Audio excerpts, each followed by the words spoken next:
Oggi mi trovo insieme al mio amico Luci Nicola, che è un esperto nel campo della cura del verde, dei prati e in generale anche più ampia delle arboricole, e vogliamo fare lui qualche domanda che spesso ci viene rivolta, ma sentiamo cosa ne pensa anche lui in funzione anche della sua esperienza. Molto spesso ci chiedono se l'azione del taglio con una rasaerba è più o meno invadente di un'azione di taglio con un robottino tagliaerba. Cosa ci puoi dire tu in questo senso?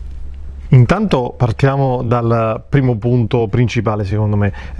Se la persona che ha il prato vuole e ha il tempo per tagliare nella maniera corretta, il piacere. O il piacere di farlo, perché se ha il piacere e il tempo di farlo, a questo punto io consiglierei di utilizzare un rasaerba con quindi una buona qualità. Quindi diciamo che il rasaerba ha una sua dinamica che è anche legata a una volontà, a un piacere di vivere il giardino. Assolutamente sì. Mentre il robottino si lega di più a una dinamica di automatismo, ma anche una dinamica diversa di calpestio. Chiaramente il robottino verrà consigliato nel caso in cui il cliente non vorrà diciamo cimentarsi con questa operazione, quindi vorrà semplicemente utilizzare il prato e usufruirne del verde senza, diciamo, sporcarsi troppo le mani. Quindi il robottino ha delle positività, cioè un taglio frequente. Queste macchine chiaramente vanno a buttare, diciamo, il residuo di taglio va a finire a terra, quindi fa il cosiddetto taglio mulching,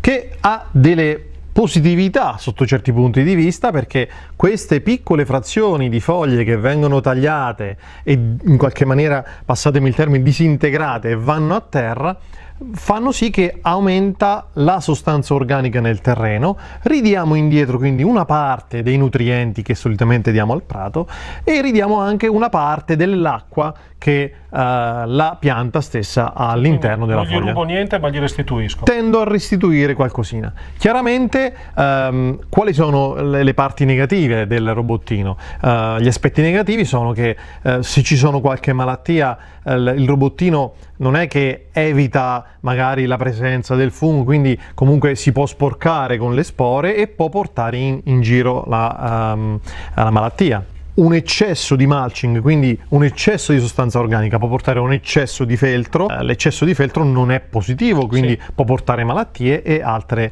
problematiche. Diciamo per correttezza che se uno ha l'impianto irrigazione, quindi un terreno umido, una volta che viene tagliata l'erba si mette comunque in moto il processo di degradazione, quindi chiaramente diciamo che il feltro, se non ho capito male, correggimi se sbaglio, si crea soprattutto nel momento in cui non riesce a degradarsi velocemente. Questo sì, lì. Chiaramente se io taglio sempre con il robottino continuo costantemente a buttare una parte di foglia per terra, quindi che ripeto ha molte positività e ha qualche negatività.